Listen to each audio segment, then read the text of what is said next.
आज जो हम टॉपिक पढ़ने वाले हैं वो है Microsoft word file tab options. अब फाइल टैब का यूज़ हम क्यों कर रहे हैं? क्योंकि हमें पता है कि जब भी हम किसी ऑफिस में कोई भी काम करते हैं तो वहाँ पर फाइल से रिलेटेड बहुत सारे काम होते हैं।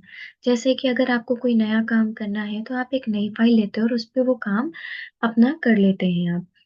लेकिन अगर वो फाइल आपकी कंप्लीट हो गई है, तो आप उसे साइड में रख देते हैं और दूसरे काम के लिए वापस से एक नई फाइल लेते हैं। और ऐसे ही अगर आप अपनी फाइल को सेव करना चाहते हैं, तो भी आप फाइल ऑप्शन का यूज़ करते हैं और कई बार ऐसा होता है कि हमने जो पहले रजिस्टर बनाया था, उस रजिस्टर को ओपन करके हमें ये देखना भी होता है कि हमने क्या-क्या काम किया है और अगर हमें कोई चेंजेस करना है, कोई फॉर्मेटिंग करनी है, तो हम वापस से फाइल ऑप्शन में जाकर अपनी एग्जिस्टिंग फाइल को ओपन करा लेते हैं। तो ये सारे जो हमारे ऑफिशियल टास्क एक मैनुअल फॉर्मेट में हुआ करते थे, वो सारे काम अब हम यूज़ कर पाएँगे एक डिजिटल फॉर्मेट में, वो भी माइक्रोसॉफ्ट वर्ड फाइल की हेल्प से। तो माइक्रोसॉफ्ट वर्ड में जाएँगे और हमें सबसे पहला टैब मिलता है फाइल टैब। इस फाइल टैब के अंदर हमें बहुत सारे ऑप्शंस की एक लिस्ट मिलती है, लेकिन इससे पहले हमें ध्यान रखना है कि जो फाइल पे हम काम कर रहे हैं, वो फाइल हमारी क्या है? एक न्यू फाइल है।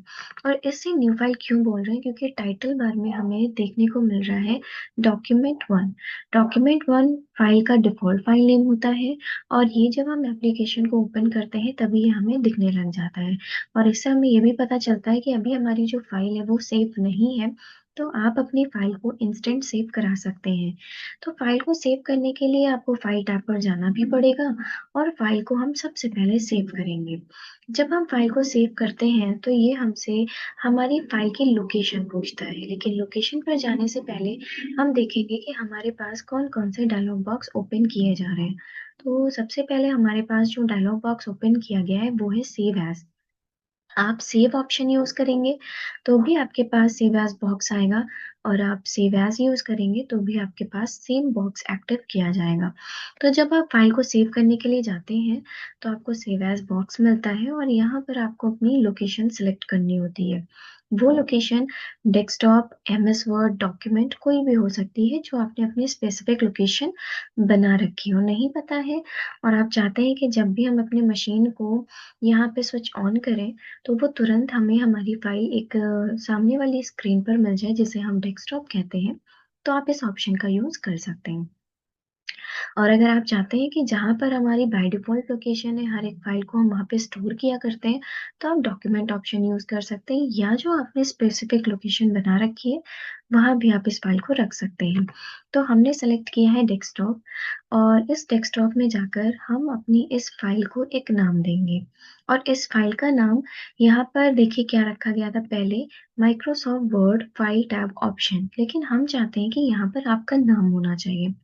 तो आप डेस्कटॉप को सेलेक्ट करेंगे, फ़ाइल के नेम को स्टोर करेंगे और यहाँ पर आप जो नाम देना चाहते हैं दे सकते हैं। हमने इसका नाम रख दिया है यहाँ पर शिखा। जब फ़ाइल को हमने यहाँ पे सेव किया तो ये फ़ाइल का नाम तो यहाँ पर आ गया, लेकिन हमें लोकेशन के साथ-साथ फ़ाइल के नेम के साथ सेव एज़ टाइप भी देखना होता है। यानी कि हम जिस फ़ाइल को सेव कर रहे हैं, वो किस फ़ॉर्मेट में, किस टाइप में सेव होने वाली है। तो ये एक वर्ड डॉक्यूमेंट में सेव होने वाली है, क्योंकि माइक्रोसॉफ्ट वर्ड का यूज़ हम करते ही डॉक्यूमेंट को बनाने के लिए है। फिर आपने यहाँ पर सेव बटन पर क्लिक किया और आपकी फ़ाइल यहाँ पर सेव हो चुकी है। फ़ाइल को सेव करने के बाद अगर आपको उस पे कुछ काम करना है तो आप कंटिन्यू कर सकते हो और अगर आपने कहा कि नहीं अब हमारा काम कंप्लीट हो गया है, अब हमें कोई दूसरा काम करना है, उसके लिए अब हमें दूसरी फ़ाइल की ज़रूरत है, तो इसका मतलब आपको एक नई फ़ाइल की ज़रूरत होगी। आप फ़ाइल पे जाएँगे, न्यू पर क्लिक करेंगे और न्यू ऑप्शन आपको एक नई फ़ाइल बनाकर देगा। सिलेक्शन क्या करना है आपको? Blank document. जब आप ब्लैंक डॉक्यूमेंट को सिलेक्ट करेंगे, तो आपके सामने एक फ़ाइल एक्टिव कर दी जाएगी और वो फ़ाइल होगी आपकी माइक्रोसॉफ्ट वर्ड की एक न्यू फ़ाइल, जिस पर जाकर आप अपना कोई भी काम वापस से कर सकते हैं। तो हम आ चुके हैं यहाँ पर अपनी एक न्यू फ़ाइल पर और इस पे हमें जो भी काम हैंडल करना है, वो हम ईज़ीएस्ट वे में कर सकते हैं। तो वापस हम एक न्यू फ़ाइल ले लेते हैं और यहाँ पर हमारे सामने एक न्यू फ़ाइल आ चुकी है। हमने यहाँ पर न्यू फ़ाइल ले तो ली, लेकिन हमें ये ध्यान आया कि जो फ़ाइल हमने अभी तक पहले बना रखी थी, उसमें कुछ फ़ॉर्मेटिंग अभी बाकी है, कुछ एडिटिंग अभी बाकी है। या हमें उसमें कुछ पैराग्राफ और ऐड करने हैं, कुछ पॉइंट्स हमें उसमें और ऐड करने हैं। तो अगर आपको भी ऐसी सिचुएशंस फील करनी पड़ती है कई बार, तो आपको करना कुछ नहीं है, आपको सेम अपनी एग्ज़िस्टिंग फ़ाइल को ओपन कराना है। एग्ज़िस्टिंग फ़ाइल को ओपन करने के लिए भी आपको फ़ाइल पर जाना है और एग्ज़िस्टिंग फ़ाइल का मतलब होता है कि जो फ़ाइल आपके मशीन के अंदर आपने बनाकर रखी हुई है, वही आप ओपन करा सकते हैं। तो आपने एग्ज़िस्टिंग फ़ाइल पर क्लिक किया और ओपन बटन पर क्लिक करने के बाद यहाँ पर आपको मिल गया ऑप्शन, जो फ़ाइल आपने सेव की थी, जिस नाम से सेव की थी, उस पर आपने क्लिक कर दिया और क्लिक करने के बाद अगर आप देखें यहाँ पर तो वही फ़ाइल ओपन कर दी गई है, जो आपने अभी-अभी यहाँ पर क्या किया था, सेव किया था। तो अगर आप भी चाहते हैं कि हम अपनी इस फ़ाइल को यहाँ पे देख सकें, तो आप इंस्टेंट यहाँ पर आकर देख सकते हैं। ठीक है। तो नेक्स्ट ऑप्शन पे आते हैं और देखते हैं कि यहाँ पर हमने न्यू, ओपन और सेव ऑप्शन तो यूज़ कर लिया है। लेकिन ये सेव एज़ ऑप्शन का काम क्या होता है? तो देखिए सेव एज़ जो है, वो आपकी किसी भी फ़ाइल को डुप्लिकेट नेम से, डुप्लिकेट लोकेशन पर या किसी डिफरेंट फॉर्मेट के ऑप्शन से इस फ़ाइल को सेव करता है। जैसे मान लीजिए एक फ़ाइल बनाई हमने, उसका नाम रखा हमने शिखा। अब एक और फ़ाइल बनानी है जिसका नाम रखना है हमें अनामिका। कंटेंट वही रहना चाहिए लेकिन फ़ाइल का नाम दूसरा होना चाहिए। आपने शिखा फ़ाइल को सेव किया है डेस्कटॉप पे और आप अनामिका की फ़ाइल को भी सेव करना चाहते हैं डेस्कटॉप पर। लेकिन आपकी फ़ाइल का जो फ़ॉर्मेट है वो पीडीएफ फ़ॉर्मेट होना चाहिए। लोकेशन वही है, नाम अलग है और फ़ॉर्मेट अलग है। तो उसके लिए आप यूज़ कर सकते हो सेव एज़। बेसिकली हम इसका यूज़ करते हैं डुप्लिकेट नेम से फ़ाइल को क्रिएट करने के लिए, फ़ाइल को नई लोकेशन देने के लिए, नया नाम देने के लिए और एक नया फ़ॉर्मेट देने के लिए। इसके लिए आप शॉर्टकट भी यूज़ कर सकते हैं F12 और अगर आपको शॉर्टकट यूज़ करना है तो, नहीं तो आप डायरेक्टली फ़ाइल टैब पर जा सकते हैं और यूज़ करेंगे सेव एज़। वैसे शॉर्टकट का सबसे ज़्यादा यूज़ करें इसीलिए हमने लिखा भी है, क्योंकि शॉर्टकट एक ट्रिक होती है जिसे हम अपनी कमांड को इंस्टेंट एक्सेस कर सकते हैं। अब जब आपने सेव एज़ यूज़ किया तो देखिए सेम डायलॉग बॉक्स आपके सामने एक्टिव किया गया है। इसे हम डायलॉग बॉक्स के नाम से जानते हैं। अब आपको सेम वही तरीका यूज़ करना है। सबसे पहले लोकेशन सेलेक्ट करना है, फिर आप अपनी फ़ाइल को एक नाम दीजिए और देखिए इसने आपकी फ़ाइल का नाम आपसे पूछ लिया और हमने नाम दे दिया यहाँ पे अनामिका। फ़ाइल का नाम देने के बाद हमने कहा था हम इसका सेव एज़ टाइप यानी कि फ़ॉर्मेट बदलना चाहते हैं क्योंकि शिखा को हमने ऑलरेडी वर्ड डॉक्यूमेंट दिया है। आपको यहाँ पर यूज़ करना है पीडीएफ। फ़ॉर्मेट बदलेंगे तब भी हमें समझ में आएगा कि ये किस तरीके के काम और कर सकता है। तो हमने पीडीएफ फॉर्मेट बनाने के लिए इस पर क्लिक किया क्योंकि सेव एज़ एक ऐसा ऑप्शन है जो फ़ाइल को डुप्लिकेट नेम से अलग लोकेशन पर किसी और टाइप के फॉर्मेट के साथ सेव करने के लिए बनाया जा सकता है। तो अब आपने इसको सेव कर दिया और सेव करने के बाद आपको वो डायरेक्टली आपके बैक लोकेशन पर लेकर आएगा और कुछ समय बाद आपको ये पीडीएफ भी दिखा देगा। कुछ समय के बाद मतलब कुछ सेकंड्स के बाद, ऐसा ना हो कि आप सोचें कि कुछ मिनट बाद, घंटों बाद, ऐसा नहीं है, कुछ सेकंड्स बाद ये आपकी फ़ाइल का एक पीडीएफ फ़ॉर्मेट बनाकर आपको दे देगा, जिसे आप पूरी तरीके से व्यू कर पाएँगे। अब ये पीडीएफ होता क्या है? तो जनरली जब हम किसी ऑफ़िस में, किसी भी जगह पर काम कर रहे होते हैं, तो वो हमसे कहते हैं जो डॉक्यूमेंट बनाया है आपने, उसे आप एक काम करिए, पीडीएफ में कन्वर्ट करिए। तो जब भी हमें अपनी किसी भी टाइप की फ़ाइल को पीडीएफ में कन्वर्ट करना होता है, तो हम यहाँ पर सेव एज़ एक ऑप्शन यूज़ कर सकते हैं। तो अभी आप देख सकते हो ये जो फ़ाइल है वो बनकर आ चुकी है एक पीडीएफ में, जिसका नाम अनामिका पीडीएफ है और ये पूरा इंटरफ़ेस पीडीएफ का, ये वर्ड का इंटरफ़ेस नहीं है। और कई बार हमसे डिमांड की जाती है कि पीडीएफ बनाकर दीजिएगा, तो हम सोचते हैं कि पीडीएफ बनेगी कैसे? तो पीडीएफ बनाने के एक ऑप्शन तो सेव एज़ है, दूसरा ऑप्शन भी है, उसी पर हम जाते हैं। तो आपने देख लिया कि कैसे हम यहाँ पे पीडीएफ बना सकते हैं। अब हम आपको ले चलते हैं डायरेक्टली वापस से ऑप्शन पे जिसका नाम है प्रिंट। अब ये प्रिंट क्या काम करता है? तो प्रिंट एक ऐसा ऑप्शन होता है जो आपकी किसी भी टाइप की इन्फॉर्मेशंस को प्रिंट करने के लिए बना है। जैसे आपने कोई डॉक्यूमेंट बनाया, आपने कहा हम चाहते हैं कि उस डॉक्यूमेंट को प्रिंट कर दिया जाए। तो बस सिंपली आप जाएँगे उस ऑप्शन पर और आप उसे प्रिंट करा लेंगे। प्रिंट कराने के लिए भी हमारे पास 2 तरीके के ऑप्शन एक्टिवेट किए जाते हैं। जैसे मान लीजिए आपने कहा कि हम चाहते हैं कि पहले प्रिंट कराने से पहले उसका प्रीव्यू देख लिया जाए, कि प्रिंट तो हम करा रहे हैं लेकिन ये दिख कैसा रहा है। ऐसा ना हमने गलती से इसे किसी एक्स्ट्रा पेजेस में प्रिंट कर दिया। और अगर ऐसा करते हैं तो हमारा डॉक्यूमेंट जो है वो बन तो जाएगा, लेकिन प्रॉब्लम किसमें आएगी कि डॉक्यूमेंट के पेजेस वेस्ट हो जाएंगे। तो सबसे पहले हम आपको एक बार प्रीव्यू दिखाते हैं। फाइल पे जाइए, प्रिंट पर क्लिक करिए। यहाँ पर आप देख सकते हो इसका प्रीव्यू आपको देखने को मिल रहा है। अभी ये कितने पेजेस में दिख रहा है, तो 1 पेजेस में दिख रहा है। प्रीव्यू भी ठीक है, फॉर्मेटिंग भी ठीक है, जो हमने अप्लाई किया वो भी एकदम ठीक है। तो हम डायरेक्टली प्रिंट बटन पर क्लिक कर सकते हैं।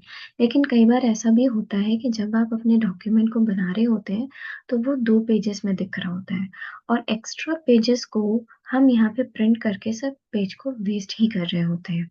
तो आप क्या कर सकते हो, उन एक्स्ट्रा पेजेस की स्पेस को रिमूव करके आप डायरेक्टली इसे प्रिंट करा सकते हैं। अब हम आपको एक बार दिखा भी देंगे कि कैसे आप ये काम कर सकते हैं। तो बैक करते हैं हम और दिखाते हैं कि कैसे इन्हें यूज़ किया जाएगा।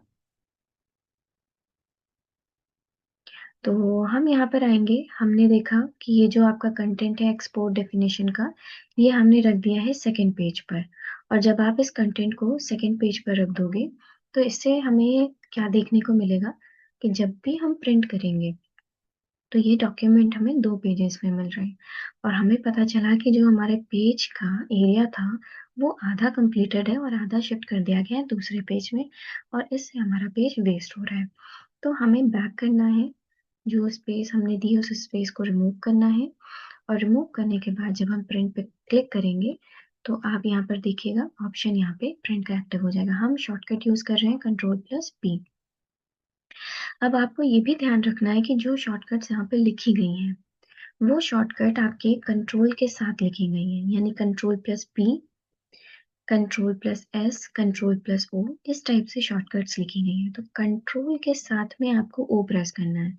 लेटर पे कोई भी फॉर्मेटिंग जो आप दे रहे हो वो देख लीजिएगा। कई बार ऐसा होता है कि फॉर्मेटिंग की वजह से प्रॉब्लम भी आ सकती है, लेकिन ये ज़रूरी नहीं है कि आपने जो लेटर लिखा है वो कैपिटल है या स्मॉल है। लेटर सही लिखा होना चाहिए, वो कैपिटल हो या स्मॉल हो। आप किसी भी फॉर्मेट में, किसी भी केस में इसे की, प्लस की, ओ की, ऐसे आपको 3 की यूज़ नहीं करना है। आपको सिर्फ 2 की यूज़ करना है, वो भी एक साथ Ctrl+O, Ctrl+N। अब यहाँ पर हम आपको दिखाते हैं कि प्रिंट ऑप्शन तो हमारा कंप्लीट हो गया, लेकिन सेव ऑप्शन दोबारा किस लिए यूज़ किया जाता है। तो मान लीजिए कि हमने यहाँ पर एक टेक्स्ट जो लिखा है Ctrl+O, उसको सेलेक्ट करके हम इसको सिर्फ यहाँ पर हाईलाइट करना चाहते हैं। तो हमने एक बेसिक ऑप्शन सेलेक्ट किया, इससे हमने इसको हाईलाइट कर दिया। और जब हम फाइल को क्लोज कर रहे होते हैं तो ये हमसे पूछता है want to save your change to Shikha document. और अगर आप चाहते हो कि आप शिखा डॉक्यूमेंट फाइल को सेव करो चेंजेस के साथ में, तो आपको यूज़ करना है सेव। यानी कि जब भी आप अपने डॉक्यूमेंट के अंदर कोई भी एडिटिंग करेंगे, कोई फॉर्मेटिंग करेंगे और उसे भी उस डॉक्यूमेंट के अंदर रखना चाहते हैं, तो आप सेव करेंगे। और बाय मिस्टेक हो गया है तो आप डोंट सेव भी कर सकते हैं। अगर आपने डोंट सेव कर दिया तो ये जो फ़ाइल है, वो यहाँ से तो बंद हो जाएगी, लेकिन जो चेंजेज़ आपने किए थे, वो आपको नहीं मिलेंगे। तो हमने आपको बताया था कि आप अगर किसी नई फ़ाइल पर आ जाते हैं और एक्ज़िस्टिंग फ़ाइल अगर आपको ओपन करानी है, तो आप कैसे ओपन करा सकते हैं? यस, फ़ाइल पे जाके ओपन ऑप्शन, और यहाँ से जाकर आपकी जो भी फ़ाइल थी, उस पर आप क्लिक कर देंगे, वो फ़ाइल आपके सामने ओपन कर दी जाएगी।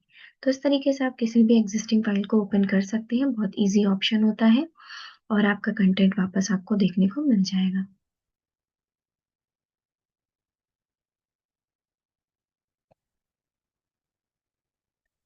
और यहाँ देखिए हमने इसको हाइलाइट किया था Ctrl+O को, अब ये हाइलाइटेड नहीं मिल रहा है। इसका रीज़न ये है कि आपने इसके चेंजेस को डोंट सेव कर दिया था।